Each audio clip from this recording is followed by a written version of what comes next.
सन लोइबगी culture से मुछलक नापी बो वीडियो नमेना खलंबसु याय ngasi aina mayam da request tawjari madudi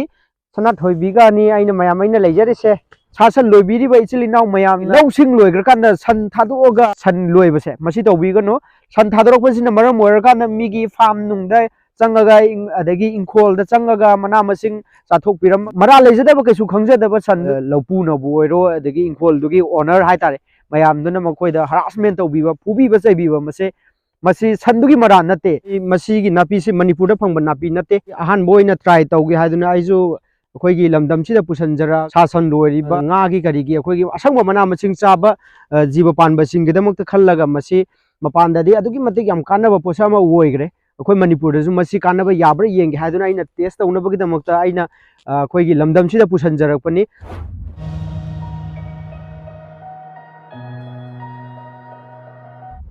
कंगलेसे इसिना मयाम पुनमक ngasi aina lejari mafam asi khongjum thamning lai kai isama ki farm dani aina hojing ngasi semjagadur video sidi aigi nakanda lairiba asangba napi sigi napi sigi matang dani mayam nadi napi bo video na mena khalam basu ya adu ai masi gi napi sigi matang da hajagaduri basi koi masi gi napi se manipur da phangba napi nate mapan dagi pusla aga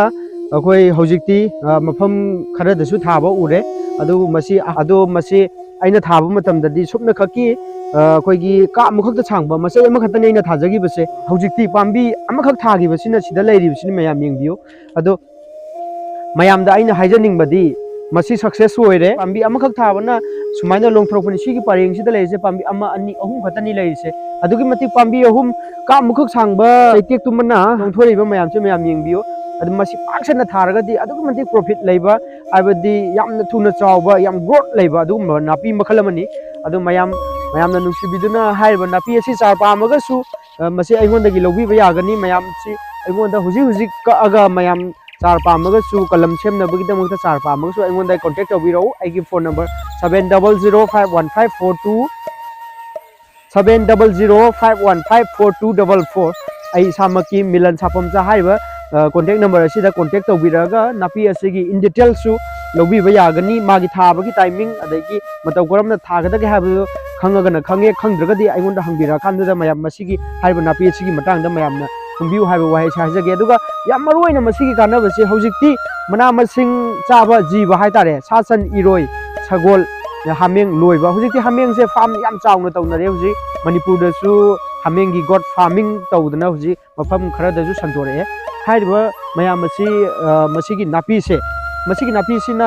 मखोई मचिंजा Ohel कांदुदा तौरगदी अदुगी मतिक कानगने हाइबदुनी अखोई हुजिक्ति थाइदगी मतौगुमना हाइतारे हानगी मतौगुमना लबुक लमहांग याम मरांग काइना लेरमबजे लेसलक्त्रे लबुक लमहांग मी याम खलकपा missing हेंगलकपना मरम ओइर कांदुदा हांगदुना लेरमब लबुक लमहांग मयाम सि पुंजला कांदुदा मीना चानबगी दमकता मना मसिंग हंगाम कोबी हवाई नसिंग ब थाग्र कांदुदा सा सनगी मचिंजाकसे लेसलक्तबा मसिना मरम ओइर कांदसा अदगी अखोई मियोइबना चागदबा संगोम असे चाबा फंगक्तबा हुजि मपानदगी पुसलकपा संगोम पाउडर ओइना चाबा अखोइना असेंबा सनगी संगोम असेंबजे मही ओइना थकपजे अखोइना फंगदेबा मसि फंगद्रि मरमचे कइगिनो हारगदी सन मुथरकपसिना मरम ओइर कांदनेबा आई सागी युमदा सनबी लेरगदी आई संगोम थकपा हाइबसि मसाना ताबनी संगोमदा अदुकी मतिक कानबा मिनरल्स हाइदि प्रोटीन न चिंबा अदुकी मतिक यामना लेग्रे फेट कुंबा संगोमदजु मखल फमहलगा अखोइगी चाबा दही सेंबा अदु अदाना संगोमगी मखल खक्तदा अदुकी मतिक लेग्रे संगोम से अदुकी मतिक मागी कानबसे पर्पस से यामना लेबा इमुंग अमदा अंगांग द पिजबा पिथकपा हाइबसि कंपल्सरी तौबिगदबनी संगोमगी कानबदुदी अखोई आइने याम थोकना सुगाइना ताकरगसु मयामना खंबिरमगनी अदुदना अखोई हुजिक व्हाइट रिवोल्यूशन हाइतारे अखोईगी लेरिबा युमथोंग खुदिंगमक्ता अखोईगी सन अममम लोयरगा हाइबना पिसिंगसि लबुक लमहांगदा था अखोईगी लौफम चादबा मफमसिंगसिदा थारकांदुदा सनजे याम चाथोक लेना संगोम पुथोक्सि हाइबा वाइ सिसु हाइजगे अदुगा मसी आइना मयामदा रिक्वेस्ट तौजरी मदुदी अखोईगी सासन लोइबिरिबा इचिलिनाव मयामना अखोईगी लौसिंग लोइग्रकांदा सन थादोगा अखोईगी सन लोइबसे मसी तौबिगनो सन थादोरकपसिना मरम ओइरकांदा मिगी फार्म नुंगदा चंगागा अदगी इंखोलदा चंगागा मना मसिंग ताथोक पिरमगा अखोईगी मरा लेजदबा कैसु खंगजदबा सनदुदा अखोईगी लौपुना बोइरो अदगी इंखोलदुगी ओनर हाइतारे मयामदुना मखोइदा हरासमेंट तौबिबा पुबिबा चैबिबा मसे मसी सनदुगी मरा नते थादोइबा सनदुगी ꯁꯟꯕꯨꯗꯣ ꯍꯥꯏꯕ ꯇꯥꯔꯦ ꯑꯗꯨꯅ ꯌꯥꯔꯒꯗꯤ ꯑꯩꯈꯣꯏꯅ ꯁꯟ ꯂꯣꯏꯕꯤꯔꯤꯕ ꯏꯆꯤꯜ ꯏꯅꯥꯎꯁꯤꯡꯅ ꯃꯗꯨ ꯁꯟꯗꯣ ꯊꯥꯗꯣꯛꯄꯤꯒꯅꯨ ꯍꯥꯏꯔꯤꯕ ꯅꯥꯄꯤ ꯑꯁꯤ ꯃꯐꯝ ꯆꯥꯕ ꯂꯩꯔꯒꯗꯤ ꯊꯥꯕꯤꯔꯀꯥꯟꯗꯨꯗ ꯂꯩꯔꯤꯕ ꯆꯔꯨ ꯃꯌꯥꯝ ꯑꯁꯤ ꯂꯧꯁꯜꯂꯀꯥꯟꯗꯨꯗ ꯍꯥꯏꯔꯤꯕ ꯅꯥꯄꯤꯁꯤ ꯊꯥꯔꯀꯥꯟꯗꯨꯗ ꯅꯣꯡꯃꯒꯤ ꯈꯔ ꯁꯟ ꯑꯃꯒꯤꯗꯃꯛꯇꯗꯤ ꯑꯗꯨꯛꯀꯤ ꯃꯇꯤꯛ ꯌꯥꯝ ꯀꯣꯝꯅ ꯂꯣꯏꯕ ꯌꯥꯏ ꯑꯗꯨꯒ ꯑꯩꯈꯣꯏꯅ ꯃꯄꯥꯟꯗ ꯇꯧꯔꯤꯕꯁꯤꯗꯤ ꯑꯩꯈꯣꯏ ꯁꯤꯗ ꯁꯟ ꯑꯃ ꯑꯅꯤ ꯂꯣꯏꯕꯗ ꯃꯌꯥꯝꯅ ꯋꯥꯅꯩ ꯑꯗꯨꯒ ꯃꯄꯥꯟꯗꯅ ꯀꯔꯤꯒꯤꯗꯃꯛꯇ ꯁꯟ 50 ꯆꯥꯝꯃ ꯆꯥꯝꯃꯔꯤ ꯆꯥꯝꯃꯉꯥ ꯂꯣꯏꯕ ꯉꯝꯃꯤꯅꯣ ꯃꯤꯅ ꯇꯧꯕ ꯉꯝꯕ ꯃꯥꯒꯤ ꯀꯦꯄꯥꯕꯤꯂꯤꯇꯤꯁꯦ ꯑꯗꯨꯛꯀꯤ ꯃꯇꯤꯛ ꯍꯦꯜꯂꯤ ꯍꯥꯏꯖꯒꯦ ꯑꯗꯨꯅ ꯑꯩꯈꯣꯏ ꯃꯅꯤꯄꯨꯔꯁꯨ ꯑꯐꯕꯗ ꯃꯇꯧ ꯇꯝꯃꯀꯥꯟꯗꯨꯗ ꯃꯄꯥꯟꯗꯒꯤ ꯃꯇꯧ ꯇꯝꯃꯀꯥꯟꯗꯨꯗ ꯃꯄꯥꯟꯅ ꯇꯧꯔꯤꯕ ꯑꯐꯕ ꯈꯨꯗꯤꯡꯃꯛꯇꯣ ꯑꯩꯈꯣꯏꯅ ꯃꯇꯧ ꯇꯝꯃꯒ ꯑꯩꯈꯣꯏꯒꯤ ꯂꯝꯗꯝꯁꯤꯗꯁꯨ ꯇꯧꯕ ꯌꯥꯏ ꯍꯥꯏꯕ ꯋꯥꯍꯩ ꯑꯁꯤ ꯍꯥꯏꯖꯒꯦ